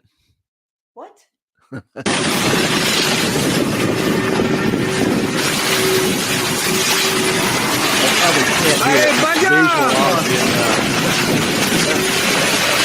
raining shit on the street. I'm sorry. If any of y'all are law enforcement officers, this is just amusing to me. I imagine the officers really don't want to be there, but that's a hell of a way to fight a water cannon. Yeah. And that building there in front of, it's the European Union headquarters, the body that's arguing for these policies. So they're dumping manure in front of the officers trying to shut them down, which I think is mildly entertaining.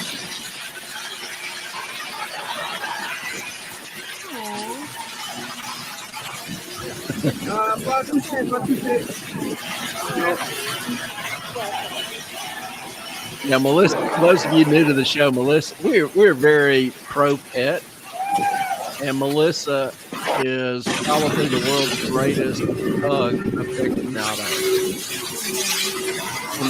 And she has shared with us videos and pictures of her pug. She's even had some nights. You probably need to do one again when everybody sends us pictures of their pet, their family members, and we put them up and kind of have show and tell.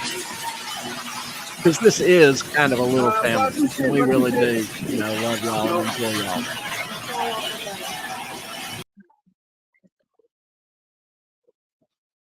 Which makes us all sad. Yeah. PB started chewing in pieces, Skywalker's hay. So does that change the poll vote? Jump on over and change your votes now. No, just No, not really, but need the education. Oh, come on. That had to make you smile. I mean, how many shows can you join in and see a crap cannon? Okay, Melissa, we love you. Brentwood, we love you too. Yeah. We have a family. And if you don't like families, and I don't know, fuck off. I don't know what to tell you, but if you like a community where everybody likes each other, and no matter what your opinion is, we accept it and love you. Love the differentiating opinions. Come on in. Okay. I am determined. Gen Z. I am determined to turn around the results of that poll. No, I think it's an unfair poll. No, he's not. He's really not. Yes, I am. So in an effort to improve my image, protect my reputation, I give you Gen Z. Hang on. Brentwood, show this to your son. Yeah. Definitely show this to your son. This is modestly entertaining. And I think I've done it right so that the sound plays. But if you don't get the sound at first, let me know quickly. Because it's really the voice that's important here. Does anyone else just work their ass off for like the last 3 or 4 years for like a college degree, and now you have a job that you hate and you still can't afford life and you're still fucking miserable and you can't pay any of your bills and you can't live in the house that you imagine, and you just feel lied to because you thought that if you just went to college and got a degree, you'd be able to afford a house? I think a lot of Gen X feels the exact same way when they're in their late 40s and 50s. I'm just saying. Well, yeah, you also got to note the tears dropping down on her shirt. And like things that make you happy, but yet you're still barely can afford groceries or clothes or literally anything that makes you happy at all, and you had to spend the whole entire weekend in your bed because you literally don't have any money to go do anything other, like if you buy food, you just can't have an entertainment budget. So I'm just wondering if anyone else is dealing with something like this, or if it's just me, because this shit ain't it. Ladies and gentlemen, I believe that whole generation was sold a lie. Yes, Brentwood, welcome to adulthood, sweetheart. That is the way shit goes. That's the way it's laid down. And no one told you, and I'm so sorry. You can't change your vote. We have to start a new poll. Okay, we'll kill that poll and start a new one. Don't tell them that, Melissa. We love you guys. 2 votes. Yeah. Come on, people. There are at least 14 of you watching. Yeah, those of you who are watching who have not voted, you need to redeem my reputation. Yeah, whatever. But you at least like and subscribe. That would be helpful as well. So, Cost you nothing. It's free. hearing the whispers of boomers in my eye, who said happiness was a right? No one. It's not. Gen X. The whispers of boomers. Yeah. You know, and that's every parent wants better for their children. I don't I think- know. I don't know about boomers Well, yeah, we do. And I think that's just in my ear. There we go. nature. But I think the pendulum has swung a little too far. Instead of really wanting better, we've just decided to give them more, thinking more was better, and training them that by giving it to them that they don't have to work for it, they don't have to earn it, they're kind of entitled to it. You know, life should give them this standard of living because they deserve it. Whoa. Okay. How many of you Gen Xers feel like you are given too much and that coddled? I'm talking about Z's mostly, not Okay, Xers. because you said we, so I thought you meant boomers. Yeah, I was mean, like, yeah, we Gen X is the, I mean, entitlement, yes. But yes, like we were lost. We had no. this is the comment of the night. I don't know who voted yes, but bless you. 33. I'm making a comeback. Does that mean The you're just- kid is not out. does that mean it's just like It's not over till it's over. it's like a negative, like it doesn't even matter anymore? Nope, somebody else is going to give me another vote. I'm winning this thing. Oh, the entitlements are Yeah. crazy. And you know, it's not every Gen Zer. I've got some good kids in my classes, Your and CFA team is yeah, largely Gen Z. So I'm not trying to indict the whole generation, but in terms of the average, the average group that has some sense of entitlement, like she's talking about, she spends the whole weekend in her bed. she has no money for entertainment. There have been time, you know, I've known people my age, and even, you know, in my life, in times when I worked 3 jobs. Mhm. You know, I didn't take vacations for my first 7-8 years working. And I was working 60, 70 hours a week, sometimes 80. I think since I started working, I've taken 3 vacations total in my life. Some people don't because, you know, they can't afford it, or some people just can't because they don't have the time. Some both. But, you know, if you've got all weekend and you're Sit in just your bed. laying in bed, there are different options available to you in this life. Exactly. Melissa. Entertain yourself, bitches. That's what you got to do. Yep. You walk around Green Bean on the red carpet. I mean, you Yeah. can find shit to do. Simple pleasures. Mhm.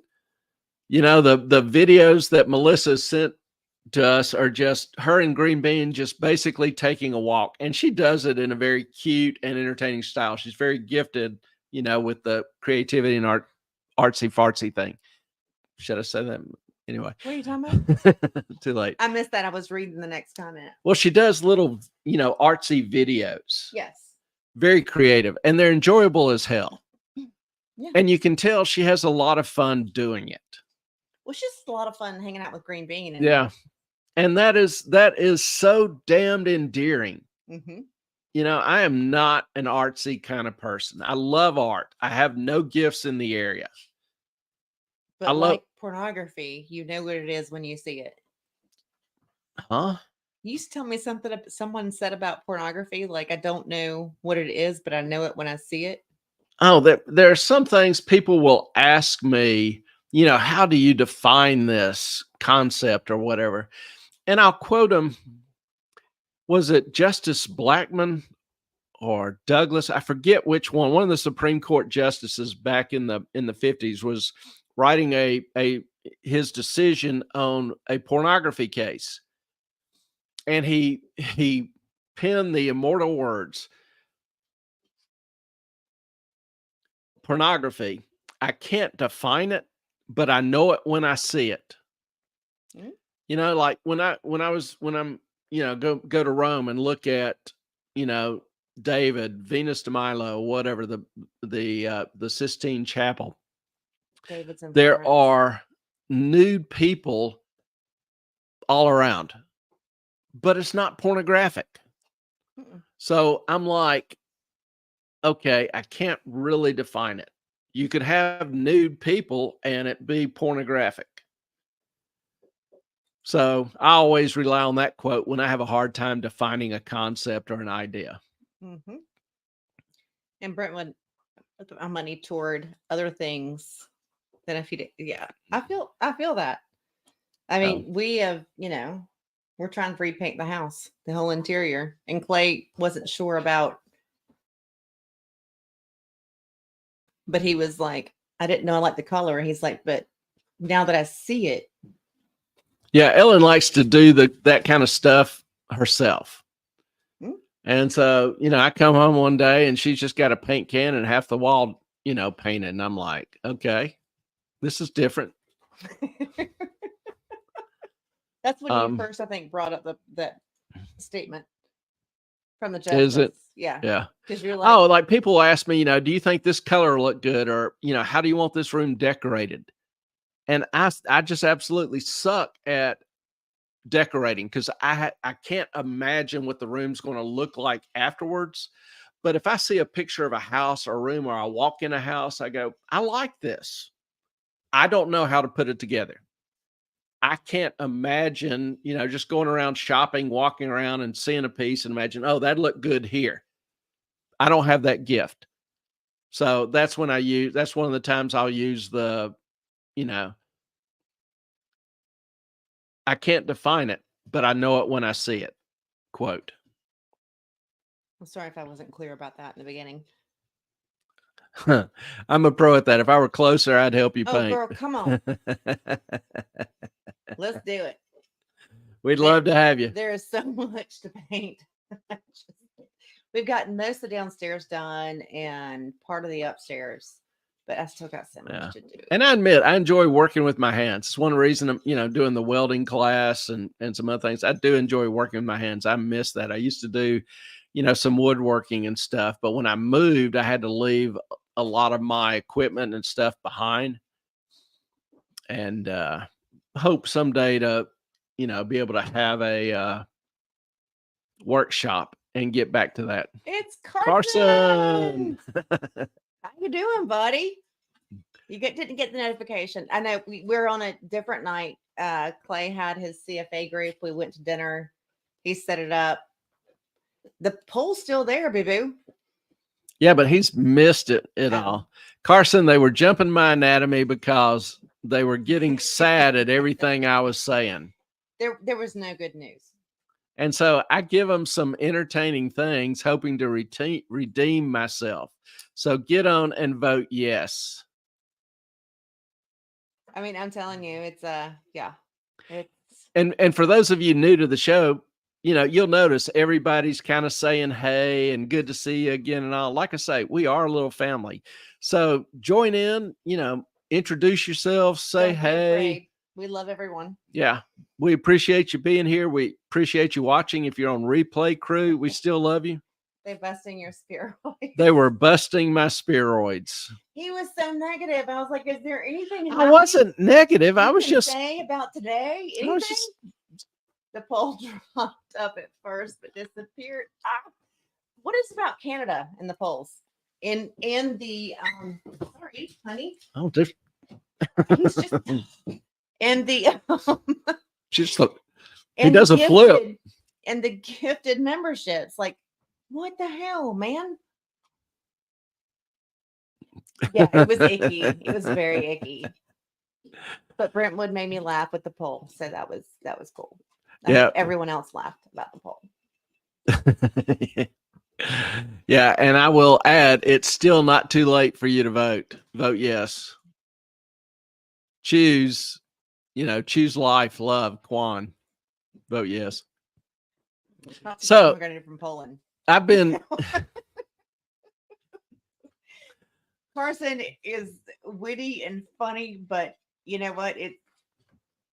You got to be on that plane to get it. Pole land. Yeah. Anyway. Melissa, I will go ahead and just tell everybody, we do already have a cute.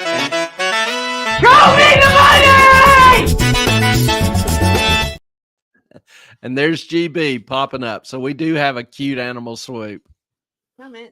We got one. So Which say I need to make a cute animal swoop just for lightening the mood. Everyone's sending your video. Yeah, we thought about, and we talked to Melissa about this, about doing like a calendar of our animals, like a sexy, because dogs always lay in weird ways and do weird things. and you could dress your dog up like a fireman or a police officer or a doctor or a nurse, whatever. Just kind of translate sexy concepts and use your pet. We thought that would make just a damn cute calendar. Yes, and homonymins are great. Anemone. Yeah.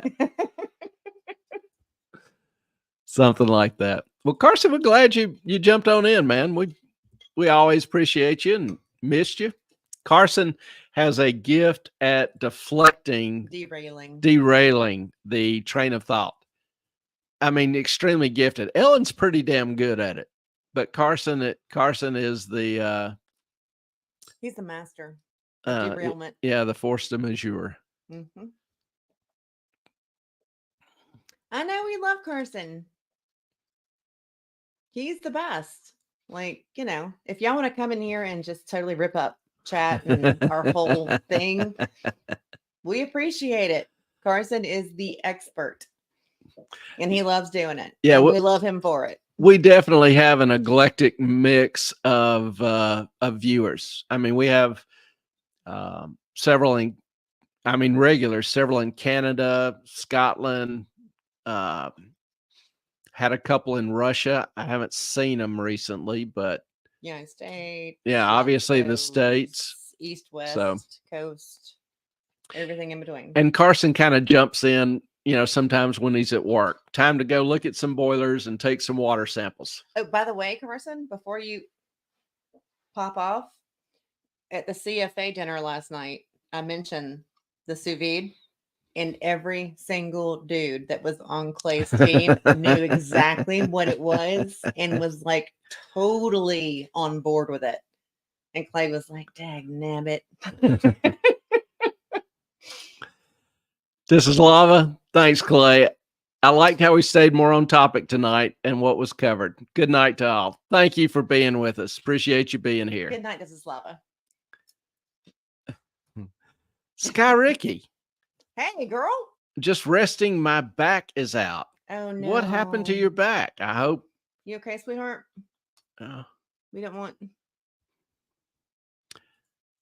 And yes, good night, Desislava. Thanks for being here tonight. We do appreciate you. Appreciate your comments. I know you'd be proud of that, Carson.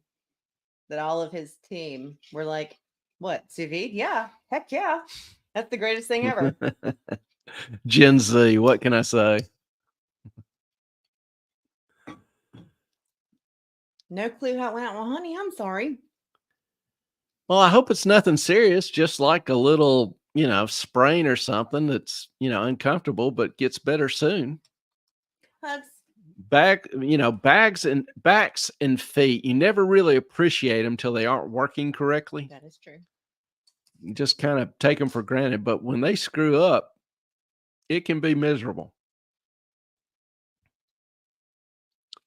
Y'all are so cute. Put that thing back where it came from, or so help me. Hi, Carson. Will do. Yeah, we take it personally around here when one of our family gets, hurts themselves. So,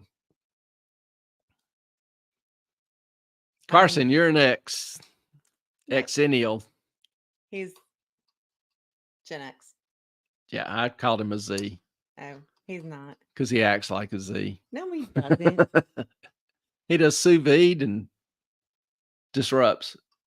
Listen, when you got to cook something quick, you okay, tell me if I'm wrong. All right. So sometimes people that I know on Sunday will make a total like meal for the week for the family. Go ahead, seal it up, and then have it in their fridge or freezer. Don't do the shit thing again. I'm trying to. The sous hold it vide up. thing. I get it. What are you doing? Cleaning up, Oh, getting rid of stuff off on the other screen. She's like never seen me do any of this. She's just. I'm like, he's changing everything. I've only My done this. ADHD, I'm like, I've only had her here next to me for 50 times. oh, stop it. Clay, I can do polls now, so you be nice. You have my permission to do any poll you want to do anytime you want to, Brentwood. Yep. You have fun. Well, Sky, I'm going to take you at your word. Whoops, where'd that go? I think you deleted it. No. It's not the first time. I hope it's a short-lived whatever time it is. So keep us updated. And yes, Brentwood, I am now well aware of your skills to do polls. For your first attempt, I gotta admit, wasn't a That bad was effort. pretty damn good. Wasn't a bad effort. I loved it. And you did make me laugh. If you have a smoker that won't get a chicken all the way to temp, then you vac seal them and sous vide them to temp. See, we have a smoker. But I have a smoker that works, so I can always get them to temp. No, actually, Carson, you make a good argument for one, and I can kind of see the advantage. So may end up getting one to try it. I think short stuff here would like it. So I am not short. she is short. I am 5'9". I'm not short. That's short. We need a poll. Yeah, Carson's also helping to run the cooking class. We seriously need to try to put together a cooking class night. That's one of the things we talked about we wanted to develop. We have the book club every month. This month it is Red Rider as No. what is it? Raptor Red. Sorry. Come on, man. Got a little bit too many thoughts going. It's Raptor Red, a book that was strongly suggested by Melissa for 3 months for we finally accepted it. No, I made the executive decision Yes. to accept it. That would be the next book. So, and that'll be April the 16th. So hope you will read through Raptor Red and join us. We do it on Zoom rather than StreamYard and YouTube so that everybody can join in. We can also, if you want to, block out your picture, use a, different name or whatever, you can do that. Because, if you want to protect your anonymity, which, understand some people are a little bit hesitant to get on the web for those reasons, but we'd love to have you. Zoom. Oh, my pug. Jeebus Clay. LOL. Rawr. Yeah, Melissa, she has a website, Love Pug Circus. Mhm. So you ought to check out the site if you need anything for your dogs or whatever. You know, she can help you out with a lot. Can you post that, Brentwood? www.lovePugCircus.com. Clay can no longer pretend not to be a Christmas Story fan. I know, right? It wasn't altogether horrible. So, and Carson is like super anonymous on here. Yes, nobody knows who Carson is or where he lives. See, we tell everybody everything because we love you to death. Yeah. Well, I mean, he gives his real name. Thank you, Brentwood. Oh, he He does. talks about the city he lives in. Yes. And 5'9" is just barely not an Amazon. So there you go. So it's short, is what you're saying, in other words. Well, y'all listen, it's a little bit past our normal time. We've enjoyed being with you tonight. We normally try to keep it to a couple hours. I know there are some shows out there that go on all night long. Yeah. all night. And maybe some night we can do that, but for most of our viewers, couple hours is the kind of the preferred time there, so we stick to it. If you're on Replay Crew, thank you so much. Obviously, those that have been able to be with us here tonight, we appreciate you, and do hope you will leave a comment. You'll join us this coming Saturday night, 7:00 p.m. Replay Crew is also awesome too. Love Yep. you as well. And please don't forget to hit the like, subscribe buttons.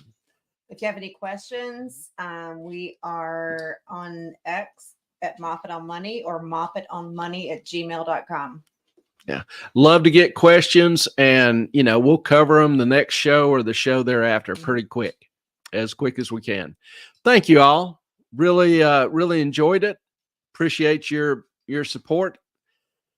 And we thank you for your time. Our time is up. Love you guys. Good night. Happy Easter.